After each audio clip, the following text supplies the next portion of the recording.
اکثر ایک چیز پوچھی جاتی ہے کھانے کے بعد پانی پینا. یہ جو آج کل نہار منہ پانی پینے کی حدیثیں گڑھی جا رہی ہیں نا کہ نہار منہ پانی پینا اتنا فائدہ, ایسی کوئی حدیث نہیں ہے. ہمارے علم میں نہیں ہے کہ نبی صلی اللہ علیہ وسلم نہار منہ پانی پیا کرتے تھے. نارمل زندگی گزارنی چاہیے اچھے بچوں کی طرح. صبح صبح اٹھ کے گھڑے پہ جا کے یہ فریج پہ بوتلیں نکال کے پینا جبکہ پیاس بھی نہیں لگ رہی, تو ڈاکٹروں کی تحقیق ہوگی, مگر یہ تحقیق بعد میں بدل بھی سکتی ہے. بہت ساری تحقیقات بدل گئی ہیں, تو نیچر سے کبھی نہ ہٹو. سمجھ رہے ہو؟ صبح اٹھو اچھے بچوں کی طرح, اپنا نماز نہ دھو کے نماز پڑھو. جب بھوک لگنا شروع ہو جائے تو کھانا کھا لو, پیاس لگنا شروع ہو جائے تو بولو بھائی پانی پی لو. بس اس طرح ہنسی خوشی زندگی گزارو, اور تھوڑا ایکٹیویٹی رکھو, کوئی بھاگم دوڑم, کچھ چلت پھرت رکھو, فٹ فاٹ رہو گے انشاءاللہ. بھلا وجہ اٹھ کے پانی چڑھا رہا ہے. کئی لوگ مبتلا ہو چکے ہیں اس میں. فائدے ہیں اس کے, میں نہیں کہتا کہ فائدہ نہیں ہے, سائیڈ افیکٹ بھی ہیں. جو بھی کام آپ ایک نیچرل لائف سے ہٹ کے کرو گے نا, اس کے جہاں فائدے ہوں گے وہاں کچھ ایسے نقصان ہو رہے ہوں گے جو آپ کو بعد میں پتہ چلیں گے. اور بعض نقصان تو ایسے ہوتے ہیں جو پتہ ہی نہیں چلتے کہ یہ اس کی وجہ سے ہوئے ہیں. اس لیے نارمل اچھے بچوں کی طرح زندگی گزارنی چاہیے. کوئی بیماری ہو, اس بیماری میں ڈاکٹر بطور دوا کے تجویز کرے تو ٹھیک ہے. کوئی بیماری ہو گئی نا آپ کو, اس میں بطور دوا کے, بطور علاج کے, وہ ایک الگ چیز ہے, وہ ٹھیک ہے. لیکن نارمل آدمی کو, جوان آدمی کو ایسی ایکٹیویٹیز نہیں کرنی چاہیے اچھے بچوں کی طرح, سیدھا تمیز سے, جیسے اس کے باپ دادا زندگی گزارتے آئے تھے. جانوروں کو دیکھا کبھی صبح اٹھتے ہی پانی پی رہے ہوں جا کے ہیں؟ صبح اٹھتے ہی سارے جانور, ان کو کیا چاہیے, بھوک لگنا شروع ہوتی ہے, کھانا کھاتے ہیں. تو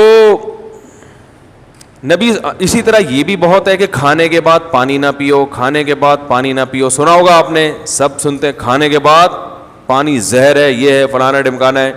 اس بارے میں کچھ لوگ حدیثیں بھی بیان کرتے ہیں.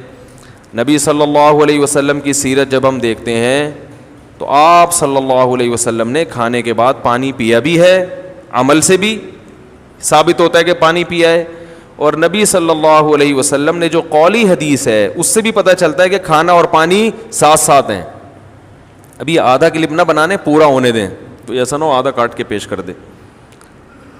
دیکھو حدیث میں آتا ہے رسول اللہ صلی اللہ علیہ وسلم گھر سے نکلے, شدید بھوک تھی آپ کو, شدید بھوک, پریشان ہو کے گھر سے نکلے. حضرت ابو بکر ملے, کیا مسئلہ ہے؟ ان کے ساتھ بھی یہی مسئلہ تھا, بھوک کی شدت نے پریشان کر دیا. حضرت عمر کا بھی یہی مسئلہ, بھوک کی شدت نے پریشان کر دیا. یہ تینوں اصحاب جا رہے ہیں. ایک صحابی نے کہا دعوت کی ان کی, اپنے باغ میں لے کر گئے, تر کھجوریں سامنے لا کے رکھیں. آپ صلی اللہ علیہ وسلم نے ان کھجوروں کو تناول فرمایا اور فرمایا ان نعمتوں کے بارے میں ہم سے قیامت کے دن سوال ہوگا. اور وہ کھجوریں آپ نے کھانے کے بعد کنویں کا میٹھا پانی پیا اور سیر ہو گئے. پانی پینے کا مزہ ہی کھانے کے بعد ہے. نہیں آ رہی سمجھ؟ جب شدید بھوک میں آپ کھجوریں کھاؤ گے اور اس کے بعد پانی پیو گے تو کیا مزہ نہیں آئے گا؟ کھجوریں کھا لیں, اب پیاس لگ رہی ہے آپ کا, نہ کھانے کے 3 گھنٹے کے بعد پانی, 2 گھنٹے کے بعد پانی, وہ بہت مصیبت ہے بھائی. یہ نیچر ہے, کھاتے ہی پانی پینے کا دل چاہتا ہے. اور ایک اور حدیث سنا دیتا ہوں. آپ صلی اللہ علیہ وسلم نے فرمایا معدے کے 3 حصے کرو, ایک حصہ کھانا, ایک حصہ پانی, ایک حصہ ہوا. تو یہ جو ایک حصہ پانی اور ایک حصہ کھانا, اس کا صاف مطلب ہے کہ کھانے کے ساتھ ہی پانی ہے, تبھی تو اس کے لیے جگہ چھوڑنی ہے. کیا ہو گیا؟ اگر کھانے کے 2 گھنٹے بعد پانی ہوتا تو 1/3 کھانا تو وہ ہضم ہو چکا ہوتا ہے, پھر تو پورا معدہ پانی کے لیے تیار ہے. تو دونوں حدیثوں کو ملائیں تو رزلٹ کیا سامنے آئے گا کہ کھانا پانی قرآن میں کیا ہے, کلو واشربو, کھاؤ اور پیو, کھاؤ اور پیو. تو کھانا پینا کٹھا ہے.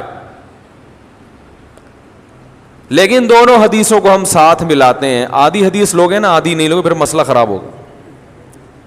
دونوں کو ساتھ ملاتے ہیں. ایک حدیث میں آ رہا ہے کھانے کے بعد آپ نے پانی پیا, اور کھجور کے بعد, جس میں عام طور پہ منع کیا جاتا ہے.